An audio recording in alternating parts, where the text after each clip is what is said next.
오늘 주신 말씀을 통해서 내 손을 늘어뜨리지 말라라는 제목으로 함께 말씀 나누겠습니다. 태국에서는 야생 코끼리를 잡아다가 길들이고 훈련을 시켜서 짐을 나르거나 관광에 이용을 한다고 합니다.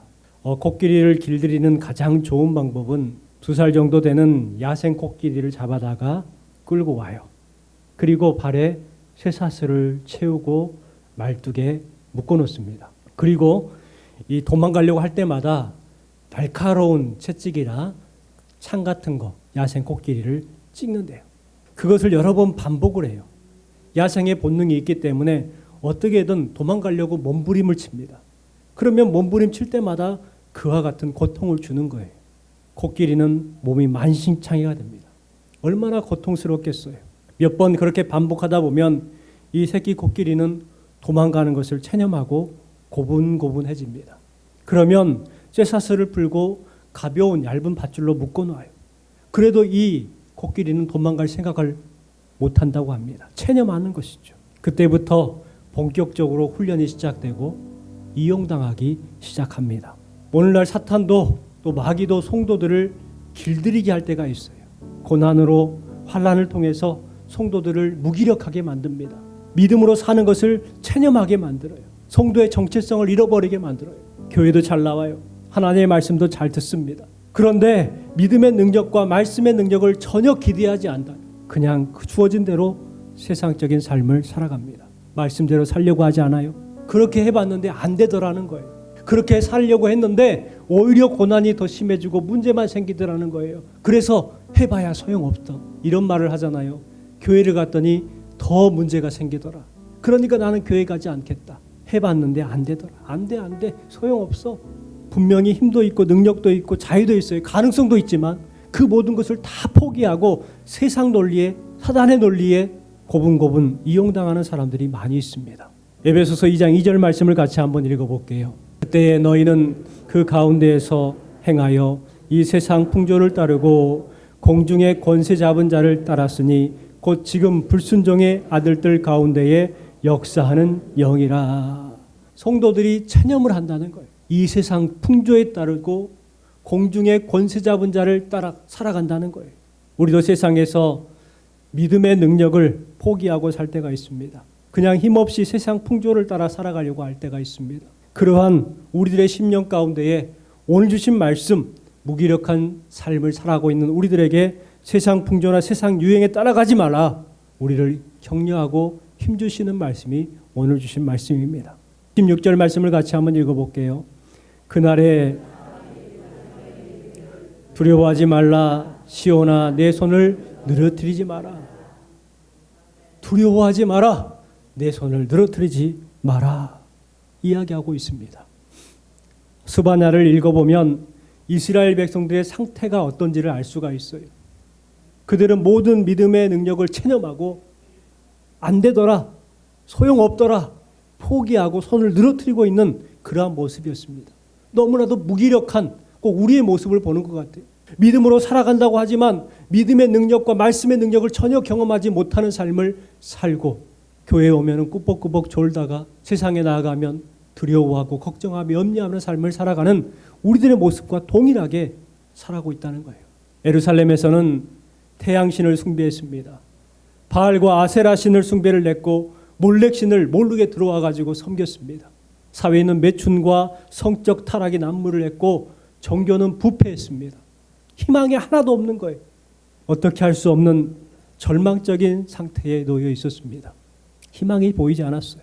그래서 모두가 현실을 운명처럼 받아들이면서 포기를 하고 손을 늘어뜨리고 근근히 살아가는 모습이 당시 스바냐의 시대였다는 거예요. 그때 하나님께서 스바냐 선지자를 통해서 이스라엘 백성들을 깨우치는 말씀을 주고 있습니다. 바로 오늘 주신 말씀이죠. 스바냐 선지자의 예언의 핵심되는 말씀입니다. 오늘 우리가 살아가고 있는 이 시대를 보면 어떻습니까? 스바냐 시대와 너무나 닮아 있지 않습니까? 그래서 목사님, 말씀은 그래도 현실은 그렇지 않아요. 말씀은 그래도 현실은 그렇지 않아요. 이 말을 자주 들어요. 이러한 우리에게 하나님께서는 스바냐 선지자의 말씀을 통해서 우리에게 동일하게 말씀하고 있습니다. 내 손을 늘어뜨리지 마라. 위축되지 마라. 기죽지 말고 힘을 내어라. 용기를 내어라. 우리에게 지금 말씀하고 있습니다. 하나님께서는 왜 스바냐 선지자를 통해서 내 손을 늘어뜨리지 말라 강력하게 말씀하고 있을까? 오늘 주신 말씀을 통해서 생각해 보았으면 좋겠습니다. 우리가 다시 힘을 낼 수 있는 이유는 가장 첫 번째, 하나님께서 우리의 죄를 용서해 주셨기 때문이라고 말씀하고 있습니다. 우리 15절 말씀을 같이 한번 읽어볼게요. 여호와가 내 형벌을 제거하였고 내 원수를 쫓아내었으며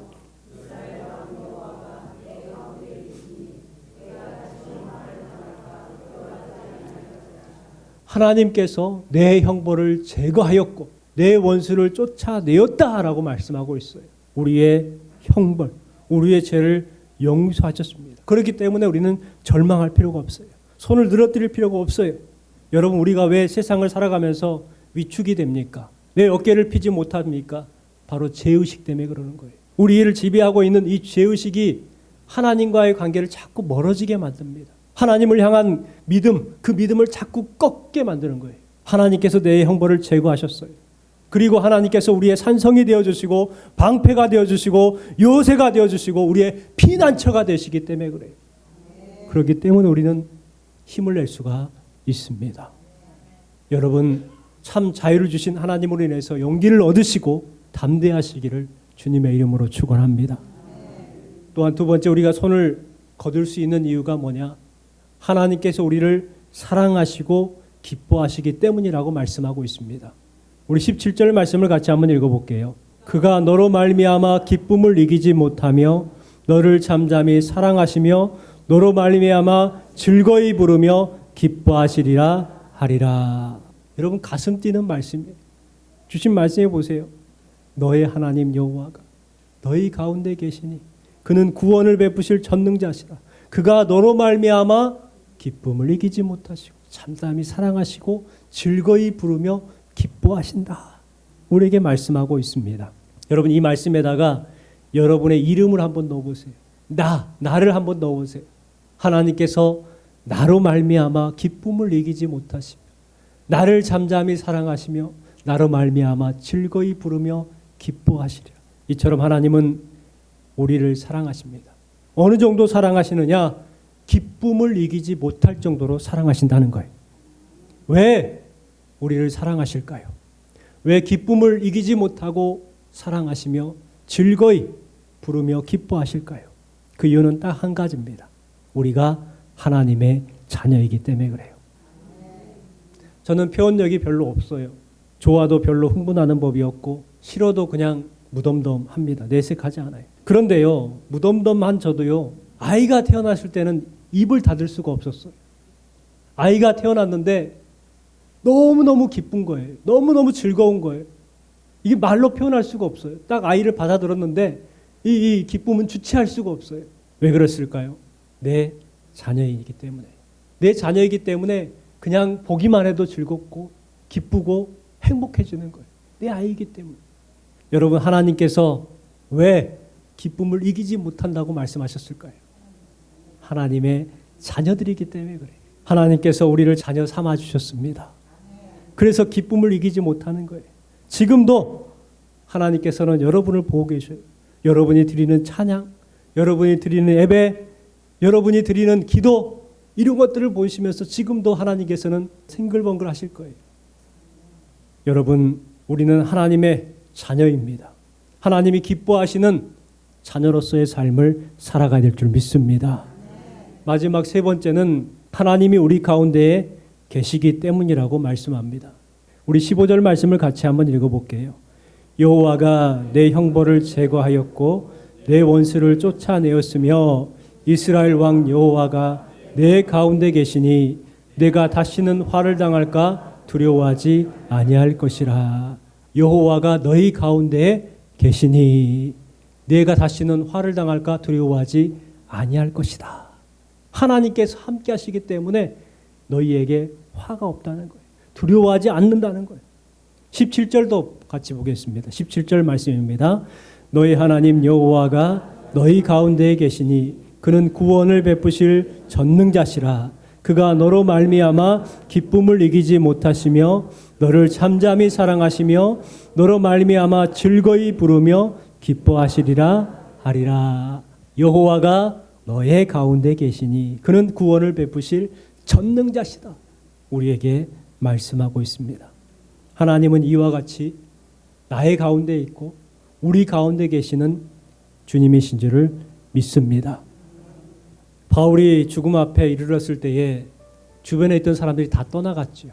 서신에 보면 데마가 세상을 사랑해서 자기를 버리고 도망갔다고 떠났다고 말을 해요. 그레스게도 자신을 버렸다고 말하고 디도도 자신을 떠났다고 말합니다. 그런데 사도 바울께서 마지막까지 자신의 사명을 감당할 수 있었던 이유가 뭐였을까요? 사람들이 다 떠나갔어요. 늙고 병들었는데 주변에 도와줄 리가 하나도 없습니다. 그럼에도 자신의 사명을 감당할 수 있었던 이유가 뭐냐? 디모데후서 4장 17절 18절 말씀을 같이 한번 읽어볼게요. 주께서 내 곁에 서서 나에게 힘을 주심은 선포된 말씀이 온전히 전파되어 모든 이방인이 듣게 하려 하심이니 내가 사자의 입에서 건짐을 받았느니라. 주께서 나를 모든 악한 일에서 건져내시고 또 그의 천국에 들어가도록 구원하시리니 그에게 영광이 세세토록 있을지어다. 자, 주신 말씀해 보세요. 주께서 내 곁에 서서 나에게 힘을 주시고 하나님께서 내 곁에 서 계셨다는 거예요. 우리 가운데 계셨다는 거예요. 여러분, 바울 사도에게만 그러시는 분이 아니에요. 저와 여러분에게도 동일하게 지금 여러분 곁에 서서 여러분에게 힘을 주시는 하나님이심을 믿으시기 바랍니다. 가톨릭 교회의 사제였고 대학의 교수였던 마틴 루터가 있지요. 이 마틴 루터가 비텐베르크 성당 정문에 가톨릭 교회의 부패에 대해서 반박을 하면서 95개조 조항을 붙였습니다. 이것이 종교개혁의 시작이었어요. 어찌 보면 무모한 짓이었고 불가능한 짓이었습니다. 그럼에도 그는 그렇게 사명을 감당했어요. 그러다가 결국 이단에 몰려서 재판을 받습니다. 그때 루터는 두려웠습니다. 하지만 주신 말씀을 의지해서 힘을 내었죠. 시편 46편 1절 말씀 같이 한번 읽어볼게요. 하나님은 우리의 피난처시요 힘이시니 환난 중에 만날 큰 도움이시라. 하나님은 우리의 피난처시요 나의 힘이 되시고 환난 중에 만날 큰 도움이 되신다고 고백을 하면서 이 말씀에 힘을 얻었어요. 그리고 이와 같은 찬양을 고백했죠. 내 주는 강한 성이요 라는 찬양. 이런 가사가 기록이 되어 있습니다. 내 힘만 의지할 때는 패할 수밖에 없도다. 내 힘만 의지할 때는 패할 수밖에 없다. 힘 있는 장수 나와서 날 대신해서 싸우네. 이 장수 누군가? 주 예수 그리스도 만군의 주로다. 당할 자 누구랴? 반드시 이기리로다. 이 고백이 여러분의 고백이 되시기를 축복합니다. 하나님은 우리를 버려두지 아니하시고 우리 가운데 계십니다. 내 영혼을 위한 닭고기 수프라는 책이 있어요. 실려 있는 실화가 한 가지 있는데 신디라는 부부가 결혼을 해가지고 예쁜 딸이 태어났습니다. 타냐라는 딸인데 이 타냐가 어느 날 오븐 옆에 끓고 있던 냄비를 건드려 버려요. 그 냄비를 건드려 가지고 얼굴에 그 냄비가 쏟아집니다. 뜨거운 물인데 펄펄 끓고 있는 물이 얼굴에 쏟아진 거예요. 얼굴 전체에 몸에 이제 화상을 입었습니다. 병원에 급하게 이제 가서 응급실에 가가지고 치료를 받고 이제 중환자실에서 붕대를 돌돌 감고 있는데 너무너무 답답한 거예요. 신디 엄마가 하나님께 기도합니다. 하나님, 타냐를 고쳐주세요. 하나님, 제발 좀 직접 오셔서 만져주세요. 직접 오셔서 좀 만져주세요. 치료해주세요. 간절하게 그렇게 기도했어요. 그리고 목사님에게 기도 요청을 하는데 목사님이 그 소식을 듣고 헐레벌떡 뛰어왔습니다. 성도 두 분과 함께 온 것을 보고 이제 엉엉 울면서 어떻게 하냐고 도움을 구했어요. 그때 목사님은 병원에 요청을 해서 중환자실에 그 성도 두 분과 함께 들어가서 기도를 하고 이제 나왔습니다. 걱정하지 말고 하나님 의지하고 기다려 봅시다. 이렇게 말을 하고 이제 돌아갔어요. 그리고 나서 이제 병원에서 의사가 중환자실에 들어가서 이제 붕대를 풀고 이제 소독을 하려고 합니다. 그런데 풀어보니까 벌갰던 얼굴이 괜찮아져 있는 거예요. 이게 웬일이지? 놀랬어요. 엄마를 부르고 아빠를 불러서 보니까요, 얼굴이 많이 깨끗해져 있는 거예요. 엄마가 너무너무 기뻐가지고 목사님에게 전화를 했어요. 목사님, 너무너무 감사해요. 목사님과 두 분이 오셔서 기도해 주셔가지고 얼굴이 많이 좋아졌어요. 너무너무 감사해요. 그러니까 목사님이 그러는 거예요. 아니 성도님, 집사님 한 분하고 같이 갔는데 왜 두 분이라고 하냐고. 아니 목사님이랑 세 분이 오셨잖아요. 아니에요. 저하고 집사님 한 분만 갔어요. 급하게 가느라고 한 분만 모시고 갔어요. 그러는 거. 세 분이 오셨는데 두 명밖에 안 왔다는 거예요. 목사님이 그런 거예요. 아, 한 분은 예수님이셨습니다. 이렇게 말하는 거예요. 그러니까 이 신디가 고백을 합니다. 목사님, 제가 기도할 때에 하나님께서 직접 오셔서 만져주세요. 하나님께서 직접 오셔서 고쳐주세요. 기도했는데 정말 주님께서 오셨군요. 여러분, 우리에게도 동일한 일이 일어나게 될 줄 믿습니다. 삶이 힘들고 질병 때문에 돈 때문에 시달릴 때가 우리는 많아요. 그래서 믿음이 흔들릴 때가 있습니다. 포기하고 싶을 때가 있고 그냥 세상의 흐름의 풍조에 따라서 손을 늘어뜨리고 살아가려고 할 때가 있습니다. 믿음의 능력과 말씀의 능력을 포기하고 살아갈 때가 있습니다. 그러나 중요한 것은 아무리 힘들어도 포기하지 않는 것입니다. 하나님께서 분명 말씀하세요. 두려워하지 마라. 내 손을 늘어뜨리지 마라. 우리에게 말씀하고 있습니다. 여러분, 포기하지 마시고 예수님을 믿는 믿음으로 삶을 살아가시기 바랍니다. 앞이 막막해도 여러분 믿음으로 살아가시기 바랍니다. 아브라함을 보세요. 아브라함은 바랄 수 없는 것을 바라고 믿었습니다. 분명하게 말씀하고 있잖아요. 바랄 수 없는, 볼 수 없는 것을 바라고 믿었어요. 하나님의 약속을 붙드시기 바랍니다.